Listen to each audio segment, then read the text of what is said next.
Everyone. So already வந்து டிஸ்கிரிப்ஷனில் கமெண்ட்ஸில் கேட்டிருந்தீங்க. It is circuits and network அனாலிசிஸில் இம்பார்ட்டண்ட் டாபிக்ஸ் அப்படின்னு சொல்லிட்டு. ஸோ லாஸ்ட் ரெகுலேஷன் பார்த்திங்கன்னா நான் சொன்ன மாதிரி யூனிட் 1, 2, 3 இது வரைக்கும் வந்து பார்த்திங்கன்னா உங்களுக்கு ப்ரீவியஸ் ரெகுலேஷன்லேயே இருந்திருக்கும். இதுக்கப்புறம் உள்ள அந்த லீனியர் டூ போர்ட் நெட்வொர்க் மட்டும் நியூவாக ஆட் பண்ணியிருக்காங்க இந்த யூனிட்டை. ஸோ இந்த யூனிட் பார்த்திங்கன்னா ரொம்ப சிம்பிளஸ்ட்டாக இருக்கும். அண்ட் தென் 17 ரெகுலேஷனில் இந்த டாபிக்ஸ்லாம் இருக்குது. So if you have any Bakshi book means can refer it. So இதில் யூனிட் வைஸ் வந்து ரொம்ப இம்பார்ட்டன்ட் கொஸ்டின்ஸ், பிக் கொஸ்டின் 12 மார்க்கில் கேட்கலாம். அப்படின்னா உங்களுக்கு யூனிட் 1ல் பார்த்திங்க அப்படின்னா 2 கொஸ்டின்ஸ் கேட்கலாம். ஏன்னா இருக்கிறது வந்து பார்த்திங்கன்னா இதுதான் பெரிய யூனிட்டு. ஸோ இதில் வந்து பேசிக்காக கொஸ்டின்ஸ் வரும் அப்படின்னா ரெசிஸ்டர், இண்டக்டர் கெப்பாசிட்டருடைய series parallel combination, then mesh nodal analysis DC சர்க்யூட்லேயும் சரி ஏசி சர்க்யூட்லேயும் சரி, then source transformation last year கேட்டிருந்தாங்க. And then star delta transformation டெரிவேஷன்ஸும் கொஞ்சம் பார்த்துக்கோங்க. அண்ட் அதுக்கு ரிலவெண்ட்டான ப்ராப்ளம்ஸ் பார்த்துக்கோங்க. தென் தெவெனின்ஸ் தியரம் ரொம்ப important. And Norton's theorem, superposition theorem, maximum power transfer theorem. So இந்த தியரம்ஸை நல்லா பார்த்தீங்க அப்படின்னாலே ஆல்மோஸ்ட் உங்களுக்கு வந்து இதுலேருந்து ஒரு 30 மார்க்கு கிட்ட ஆன்சர் கொஸ்டின்ஸ் வந்து கேட்டுருவாங்க. பிகாஸ் உங்களோட பேட்டர்ன் தெரிஞ்சிருக்குன்னு நினைக்கிறேன் எல்லாருக்குமே. பார்ட் ஏல பார்த்தீங்க அப்படின்னா 1 mark question objective type questions இருக்குது. அண்ட் பார்ட் செகண்டில் பார்த்தீங்கன்னா 3 மார்க் கொஸ்டின்ஸ் இருக்குது, 10 கொஸ்டின்ஸ் அதுவும். ஸோ ஒவ்வொரு கொஸ்டினுக்கும் 3 marks. And then next big கொஸ்டினில் பார்த்தீங்கன்னா 12 மார்க்ஸ் கொஸ்டின்னு, மொத்தம் டோட்டலாக 5 கொஸ்டின்ஸ் இருக்கும். ஸோ இதான் வந்து உங்களுடைய பேட்டர்ன். ஸோ இந்த பேட்டர்னில் பார்த்தீங்க அப்படின்னா 2 கொஸ்டின்ஸ் வந்து யூனிட் 1லேருந்து வரலாம். ஏன்னா உங்களுக்கு இருக்கிறதே 4 யூனிட்ஸ் அப்படிங்கிறதுனால ஃபஸ்ட் யூனிட் வந்து கொஞ்சம் பெருசாக இருக்கிறதுனால இந்த யூனிட் 1லேருந்து கொஸ்டின்ஸ் வந்து கேட்கலாம், 2 கொஸ்டின்ஸ்.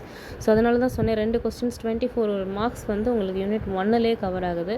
ஸோ அதனால் யூனிட் 1ல் இருக்க தியரம்ஸ் அண்ட் அதே 3 மார்க்ஸ்லேயும் கேட்பாங்க. Applications, limitations, Ohm's law, Kirchhoff voltage law, Kirchhoff current law, then அதே மாதிரி theorems, Thevenin, Norton, superposition, maximum power transfer, இது ரிலேட்டடான 2 marks, simplest series and parallel combination of resistors. So இந்த மாதிரி கொஸ்டின்ஸ் தான் வந்து பார்த்திங்கன்னா உங்களுக்கு பார்ட் ஏ 1 மார்க் கொஸ்டின்லேயும் சரி, 3 மார்க் கொஸ்டின்லேயும் சரி, அண்ட் பிக் கொஸ்டின்லேயும் சரி. இந்த டாபிக் நல்லா தரவு பண்ணிட்டீங்கனாலே ஆல்மோஸ்ட் வந்து உங்களுக்கு ஒரு மேக்ஸிமம் ஒரு 25 மார்க்ஸ் கிட்ட இதுலேயே உங்களுக்கு இருக்குது. அண்ட் யூனிட் 2 பார்த்திங்க அப்படின்னா steady state and transient state ரெஸ்பான்ஸ்ன்னு இருக்கு இல்லையா. இதில் வந்து உங்களுக்கு ஃபேஸார் டயக்ராம்னு இருக்குது, ஃபேஸார் ரிலேஷன்ஷிப். அது நல்லா தெளிவு பண்ணிக்கோங்க. ஃபேஸார் டயக்ராம் எப்படி ட்ரா பண்ணுறதுன்னு பாருங்கள். ஃபேஸார் டயக்ராம்ங்கிறது ரொம்ப சிம்பிள். ஃபேஸார் டயக்ராம் வந்து வோல்டேஜில் கிடைக்கிற ஆங்கிள் வேல்யூ அண்ட் கரண்ட்டோட ஆங்கிள் வேல்யூஸ்க்கு போட்டிங்கனாலே உங்களுக்கு அந்த டயக்ராம்ஸ் கிடச்சிரும். ரொம்ப சிம்பிள் தான் அது. And then natural and forced ரெஸ்பான்ஸ்க்கான டெரிவேஷன்ஸ் பார்த்துக்கோங்க.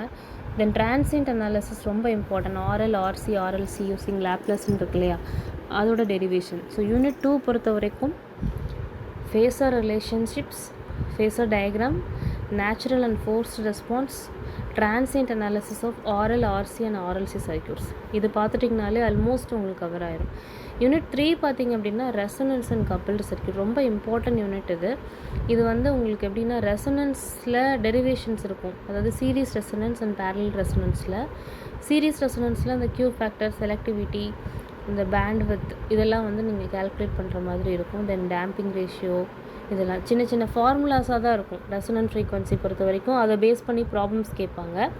அண்ட் செகண்ட் ஹாஃபில் பார்த்திங்க அப்படின்னா self inductance, mutual inductance and dot conversion, ideal transformer. So இந்த யூனிட்டில் வந்து ஒரு தியரி கொஸ்டின் இருக்குது, ஐடியல் ட்ரான்ஸ்ஃபார்மருங்கிற கொஸ்டினை.